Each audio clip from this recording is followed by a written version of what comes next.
ഒറ്റയടിക്കെല്ലാം കുറച്ച് ദിവസം പ്രാർത്ഥിച്ചാലോ ധ്യാനിച്ചാലോ വേദം പഠിച്ചാലോ ദൈവത്തിൽ വിശ്വസിച്ചാലോ ഒന്നും പെട്ടെന്ന് മാറ്റിമറിക്കാവുന്നതല്ല നമ്മുടെ ബോധമെന്നും അതിനെ നയപരമായി ഇടപെട്ട് തന്ത്രപൂർവ്വം വരുതിയിലാക്കാനേ കഴിയുള്ളൂ എന്നും.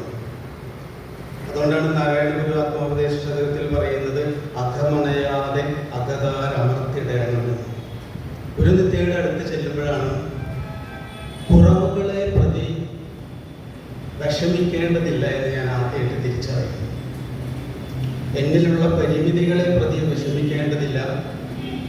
അതിനെ മറ്റുള്ളവർക്കും നമുക്കും ഉപദ്രവം ഉണ്ടാകാത്ത രീതിയിൽ ഉപയോഗിക്കാൻ ശീലിച്ചാൽ മതി.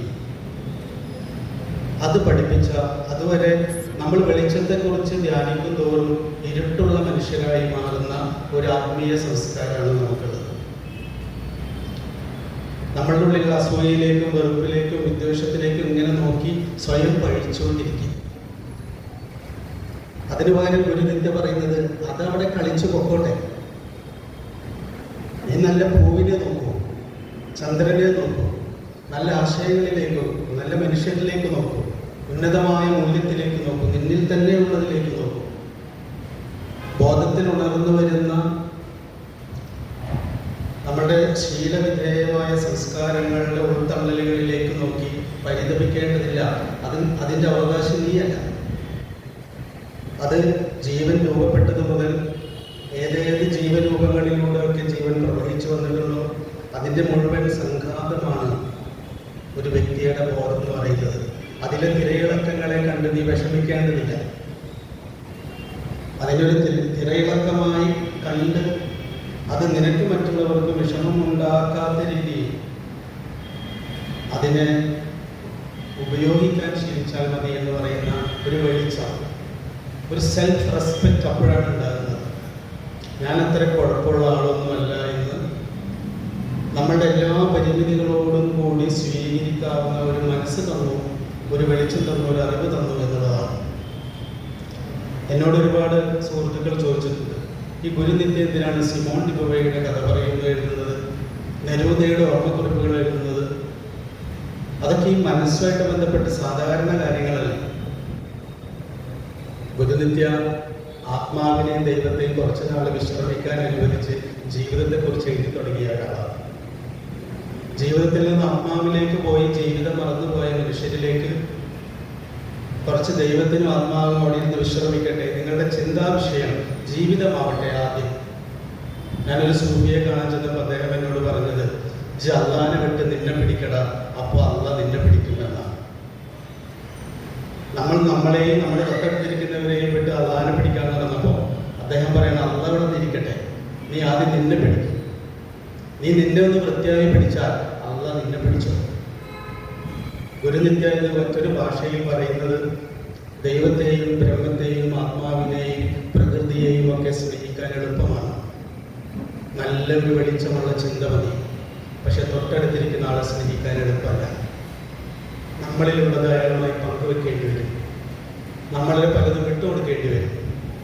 ആ നഷ്ടം താങ്ങാൻ പറ്റാത്തത് കൊണ്ടായിരിക്കാം ഒരുപക്ഷെ മനുഷ്യരെ വിട്ട് ദൈവത്തെ പിടിച്ചു തുടങ്ങിയത്.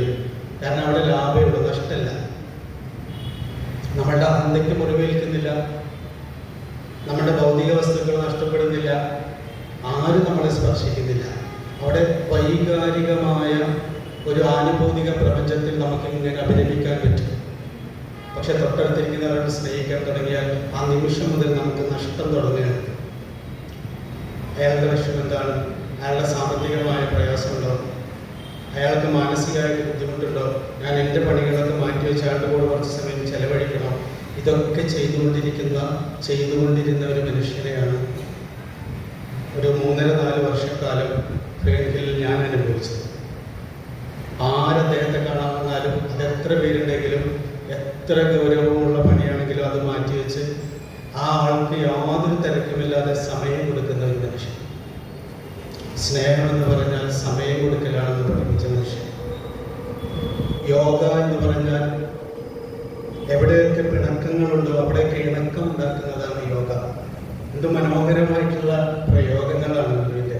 എന്താണ് സ്നേഹമെന്ന് ചോദിക്കുമ്പോൾ പരിപരിത്ത ഇടങ്ങളെല്ലാം മയപ്പെടുത്താൻ ഉപയോഗിക്കുന്ന എണ്ണയായി വർത്തിക്കും. ഇത് അദ്ദേഹത്തിൽ നിന്ന് എവിടെ നിന്ന് വന്നു എന്ന് ചോദിച്ചാൽ അദ്ദേഹത്തിൻ്റെ ദൈനംദിന ജീവിതത്തിൽ നിന്ന് വന്നു എന്ന് പറയേണ്ടി വരും. എവിടെയൊക്കെ പിണങ്ങിക്കിടക്കുന്ന ഇടങ്ങളുണ്ടോ, അത് ആശയങ്ങളുടെ ലോകത്തിലാവാം, വ്യക്തികളുടെ ഇടയിലാവാം, അവരവർക്ക് അവരവരോടാവാം. ആ ഇണക്കമുള്ള ഇടങ്ങളൊക്കെ എങ്ങനെയൊക്കെ, ആ പിണക്കമുള്ള ഇടങ്ങളൊക്കെ എങ്ങനെയൊക്കെ ഇണക്കമുള്ളതാക്കാമെന്ന് വളരെ മനഃശാസ്ത്രപരമായി സർഗാത്മകമായി ചിന്തിക്കുകയും പ്രവർത്തിക്കുകയും ചെയ്ത് ആ ഒരു ഇണക്കത്തിൻ്റെ ദർശനം പറഞ്ഞ ഒരു മനുഷ്യൻ. തൻ്റെ അടുത്ത് പലതരത്തിലുള്ള വേദനകളുമായിട്ട് മനുഷ്യരെത്തുമ്പോൾ താൻ ഗൗരവമുള്ളൊരു പണി ചെയ്തിരിക്കാമെന്ന് പറഞ്ഞ് സമയം കൊടുക്കാതിരിക്കാതെ എല്ലാം മാറ്റിവെച്ച് അവരുടെ ഒപ്പം ഇരുന്ന മനുഷ്യൻ, അവരുടെ ഒപ്പം പോയി വിഷമത്തോടുകൂടി ഒരാൾ വരുന്ന ഒരാളോട് പോലും സങ്കടം എന്ന് പറയുന്നത് സ്വാഭാവികമല്ലേ, അത് ജീവിതത്തിൽ ഉള്ളതല്ലേ എന്ന് പറഞ്ഞ് നിസ്സാരവൽക്കരിക്കുന്നത് ഞാൻ ഒരിക്കലും കണ്ടിട്ടില്ല. ആ ദുഃഖത്തിന് തുല്യ പ്രാധാന്യം കൊടുത്ത്, വളരെ ഗൗരവം കൊടുത്ത്, അത് പ്രധാനപ്പെട്ട ഒരു കാര്യം തന്നെയാണെന്ന് മനസ്സിലാക്കി ആ ദുഃഖിക്കുന്നവരുടെ പക്ഷത്ത് നിന്ന് അവരുടെ ഒപ്പം ഇരുന്നു കൊടുക്കുക എന്ന് പറയുന്ന ഒന്ന് പുതിയ കാലം നേടുന്ന ഒരു മൂല്യമാണ്. ഇന്നത്തെ കുട്ടികൾ എന്നോട് പറയാറുണ്ട്, ഞാൻ കുട്ടികളോട് നിരന്തരം സംസാരിക്കുന്ന ഒരാളാണ്. ഞാനൊരു കുട്ടിയോട് ചോദിച്ചിട്ട് അച്ഛനമ്മമാരിൽ നിന്ന് മക്കൾക്ക് എന്താണ് വേണ്ടതെന്ന് ഒരു കുഞ്ഞിനോട് ചോദിച്ചപ്പോൾ ആ കുഞ്ഞു പറഞ്ഞതിനോട് അച്ഛനോടൊന്ന് കുറച്ച് സമയം എൻ്റെ കൂടെ ചെലവഴിക്കാൻ പറയുന്നതാണ്, അല്ലാതെ എന്തെങ്കിലും ആപ്പിൾ ഫോൺ വാങ്ങിച്ചാലെന്നല്ല പറഞ്ഞത്. അപ്പം അച്ഛനെൻ്റെ മുമ്പിലിരിക്കുന്നുണ്ട്. ഞാൻ അദ്ദേഹത്തോട് ചോദിച്ചു, വലിയ നിത്യജീവിതൻ്റെ ഏതി നാരായണഗുരൊക്കെ പറഞ്ഞ് നടക്കുന്ന ആളല്ലേ, മോൻ്റെ മുമ്പിൽ കുറച്ച് സമയം കൊടുത്തൂടെ? ചേട്ടാ എനിക്ക് ഞാൻ സമയം തരാറില്ല. സമയം തരാറൊക്കെ ഉണ്ട്, ഏതോ പുസ്തകം വായിച്ചിട്ടാണ് ഈ സമയം തരുന്നത്. എൻ്റെ മുമ്പിൽ വന്നിട്ട് മൊബൈലിൽ തോണ്ടിക്കൊണ്ടിരിക്കുന്നു. 9 വയസ്സുള്ള കുട്ടിയാണ് പറയുന്നത്. നമ്മൾ കുട്ടികൾ മൊബൈലിൽ തോണ്ടുന്നതിനെ കുറിച്ചാണ് നിരന്തരം പറഞ്ഞുകൊണ്ടിരിക്കുന്നത്. കുട്ടികളെ നന്നാക്കുകയാണ് നമ്മൾ ചെയ്യുന്നത്. കുട്ടികളെ എങ്ങനെ നന്നാക്കാം? ഗുരുനിത്യ നേരെ തിരിച്ചാണ് ഗുരുനിത്യ പറഞ്ഞ കുട്ടികൾ അവിടെ ഇരിക്കട്ടെ, നമ്മൾ നല്ലവരാണോ എന്നൊന്ന് ആലോചിക്കുക. നമ്മൾ മര്യാദയ്ക്ക് കുട്ടികളോട് പെരുമാറുന്നുണ്ടോ?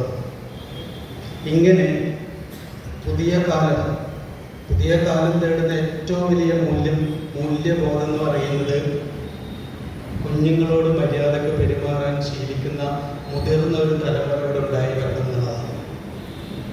നമ്മളൊക്കെ അതിൽ പരാജയപ്പെട്ടവരാണ്. കുട്ടികളൊക്കെ മോശക്കാരാക്കി നമ്മളിങ്ങനെ പറഞ്ഞുകൊണ്ടിരിക്കുക. നമ്മളെക്കാളൊക്കെ എത്രയോ മൂല്യബോധം അവർക്കുണ്ട്. ഇപ്പോൾ ഒരു കറുത്തവന്മാർ, ബ്ലാക്ക് എന്നൊക്കെ ഇന്നത്തെ കുട്ടികളോട് പോയി പറഞ്ഞു നോക്കും. ജാതിയുടെയും മതത്തിൻ്റെയും പേരിൽ കുഞ്ഞുങ്ങളോട് സംസാരിച്ചു നോക്കൂ. മനുഷ്യൻ്റെ വിഭാഗീയത സംസാരിച്ചു നോക്കൂ. കുനിട്ട് കുശുമ്പ് കുന്നായ്മ പറഞ്ഞു നോക്കൂ. അവർ സമ്മതിക്കില്ല. അവർ റെസ്റ്റ്ലെസ് ആണ്. എന്താ അച്ഛൻ അമ്മ എനിക്ക് ഇതൊക്കെ പറയാനുള്ളൂ എന്ന് ചോദിക്കും. നമ്മളിപ്പോഴും വളർന്നിട്ടില്ല. നമ്മൾ ഒരുപാട് പുസ്തകങ്ങൾ വായിക്കുന്നവരാണ്, ചിന്തിക്കുന്നവരൊക്കെ ആണെങ്കിൽ പോലും തുല്യതയോടെ കുഞ്ഞുങ്ങളോടും സ്ത്രീകളോടും മുതിർന്നവരോടും ഏതധികാരത്തിലും ഇരിക്കുന്നവരോ ഇല്ലാത്തവരോ അറിവുള്ളവരോ അല്ലാത്തവരോ ആരും ആയിക്കൊള്ളട്ടെ, തുല്യതയോടെ പെരുമാറുക എന്ന് പറയുന്ന ഒന്ന് വളരെ നാച്ചുറലായിട്ട് ചെയ്തിരുന്ന ഒരു വ്യക്തിയായിട്ടാണ് ഗുരുനിത്യയെ നേരിട്ട് അനുഭവിച്ചിട്ടുള്ളത്. ഒരുപക്ഷെ ഗുരുനിത്യയിൽ നിന്ന് പഠിച്ചെടുക്കാൻ ശ്രമിക്കുന്നതും നിരന്തരം പരാജയപ്പെടുന്നതായ ഒരു കാര്യമാണ്. നമ്മൾ പ്രാക്ടീസ് ചെയ്ത് നോക്കുമ്പോഴാണ് മനസ്സിലാവുക അത് എളുപ്പമല്ല. ഗുരുനിത്യയുടെ അടുത്ത് 10 പേര് അടുത്ത് വന്നിരുന്നാൽ ഗുരുനിത്യ, അതിൽ കുട്ടികളുണ്ടായാലും മുതിർന്നവരുണ്ടായാലും സ്ത്രീകളുണ്ടായാലും എത്ര വലിയ പൊസിഷനിലിരിക്കുന്ന ആളുമായിക്കൊള്ളട്ടെ, അവരെല്ലാവരും ഇടകലർന്ന് അദ്ദേഹത്തിൻ്റെ മുൻപിലിരുന്നാൽ അദ്ദേഹം എല്ലാവർക്കും ഐ കോണ്ടാക്ട് കൊടുത്ത് സംസാരിക്കും. നമ്മളങ്ങനെ ചെയ്യാം, ഞാൻ ചെയ്യില്ല. ഇപ്പം പ്രാക്ടീസ് ചെയ്യുന്നൊരു കാര്യം, അറിയാതെ കുറച്ച് സമയം കഴിയുമ്പോൾ എൻ്റെ മുമ്പിൽ വന്നിരിക്കുന്ന ഏറ്റവും പ്രധാനപ്പെട്ട ആളിലേക്ക് മാത്രം എൻ്റെ കണ്ണുടക്കി നിൽക്കുകയും ഞാൻ അയാളോട് മാത്രം സംസാരിക്കുകയും ബാക്കിയുള്ളവർ മുഴുവൻ അത് കേട്ടിരിക്കുകയും ചെയ്യുന്നവരാണ്. കുഞ്ഞുങ്ങളെ നമ്മൾ മൈൻഡ് ചെയ്യുക പോലും ചെയ്യില്ല. പക്ഷെ ഗുരുനിത്യ ടാവോ ഫിസിക്സ് പറയുകയാണെങ്കിലും നടരാജ ഗുരുവിൻ്റെ ജീവിതം പറയുകയാണെങ്കിലും മുൻപിലിരിക്കുന്ന 4 വയസ്സായ കുട്ടിയുണ്ടെങ്കിൽ ആ കുട്ടിയെ നോക്കി സംസാരിക്കുന്നത് ഞാൻ കണ്ടിട്ടുണ്ട്. ആ കുട്ടിയോട് പറയും, മോളെ എങ്ങനെയാണ് നടരാജ ഗുരു ഇവിടെ ഗുരുകുലം? ഇപ്പോൾ കുട്ടി ഇങ്ങനെ അന്തം വിട്ട് നോക്കും. ആ കുട്ടി ഒരു വ്യക്തിയായിട്ട് ആദ്യമായിട്ട് മാറുന്നത് നമ്മൾ അനുഭവിക്കും. പുതിയ കാലം നേടുന്ന ഒരു ഗുരുവിനെ നിത്യേന നമ്മൾ കണ്ടെത്തുന്നത് പ്രായഭേദമില്ലാതെ അധികാരത്തിൻ്റെയും പ്രായത്തിൻ്റെയും പൊസിഷൻ്റെയും ലിംഗത്തിൻ്റെയും ഒന്നും ഭേദമില്ലാതെ എല്ലാ മനുഷ്യർക്കും ഒരുപോലെ ഐ കോണ്ടാക്റ്റ് കൊടുത്ത് ഇരിക്കാൻ കഴിയുന്നിടത്താണ്. ഞാൻ പണ്ട് കേരളത്തിലെ ഒരുപാട് പ്രസിദ്ധരായിട്ടുള്ള സാഹിത്യകാരന്മാരൊന്ന് പരിചയപ്പെടാൻ ചൊല്ലുമ്പോൾ ഇവർ മുഖത്ത് നോക്കില്ല. എല്ലാവരും മതപുരോഹിതന്മാരുടെയും സന്യാസിമാരുടെയും ഒക്കെ ഈഗോയെ കുറിച്ചാണ് പറയുക. ഒരു 4 പുസ്തകം എഴുതി കഴിഞ്ഞാൽ പിന്നെ മനുഷ്യൻ്റെ അടുത്തുള്ളൊരു മുഖത്ത് നോക്കില്ല, മൈൻഡ് ചെയ്യാതെ നോക്കും. എന്താണ് അതിവിടെ നേടുന്നത് എനിക്ക് മനസ്സിലായിട്ടില്ല. ഒരുപാട് വിഷമിച്ചിട്ടുണ്ട്. ആ ഒരു മനസ്സുമായിട്ടാണ് ഗുരുനിത്യയുടെ അടുത്തേക്കും ചെല്ലുന്നത്. ഈ മനുഷ്യൻ എന്താണ് അവർ ചെയ്യാൻ പോകുന്നത്? കാരണം ഇത് അൾട്ടിമേറ്റ് ആണല്ലോ സ്പിരിച്വാലിറ്റി. അപ്പോൾ അതിൽ ഉയർന്ന പൊസിഷനിൽ ഇരിക്കുന്ന ആളിൽ നിന്ന് ഒരു മര്യാദയും നമുക്ക് പ്രതീക്ഷിക്കാൻ പറ്റില്ല. വളരെ കുറവാണ് മര്യാദയോടെ പെരുമാറുന്ന ഉയർന്ന പൊസിഷനിലിരിക്കുന്ന, അത് അറിവിൻ്റെ ലോകത്താവട്ടെ പലതരത്തിലുള്ള അധികാരത്തിൻ്റെ പ്രശസ്തിയുടെ മുകളിലേക്ക് പോകും തോറും തനിക്ക് താഴെ എന്ന് തോന്നുന്നവരോട് തുല്യതയോടെ പെരുമാറുന്ന മനസ്സ് മനുഷ്യന് സ്വാഭാവികമായിട്ടുണ്ടാവില്ല. കാരണം നമ്മളൊരു ഹൈറാർക്കിക്കൽ സ്പീഷീസ് ആയതുകൊണ്ട് ഒപ്പത്തിനൊപ്പമുള്ളവരോടും മുകളിലുള്ളവരോടും മാത്രമേ അയഞ്ഞ് സംസാരിക്കുന്ന ഒരു ജീവിയാണ് നമ്മൾ. അവിടെയാണ് എല്ലാ തരത്തിലുമുള്ള മനുഷ്യരോട് പരമാവധി തുല്യതയോടെ പെരുമാറുന്ന ഒരു സാന്നിധ്യമായി നിത്യം നമുക്കിടയിൽ ജീവിച്ചത്. അതാണ് ആ ഗുരുവിൽ നിന്ന് പുതിയ കാലം നേടുന്ന ഒരു ഗുരുവായിട്ട് ഞാൻ മനസ്സിലാക്കുന്നത്. നമ്മുടെ സമയമായി. എല്ലാവർക്കും നമസ്കാരം.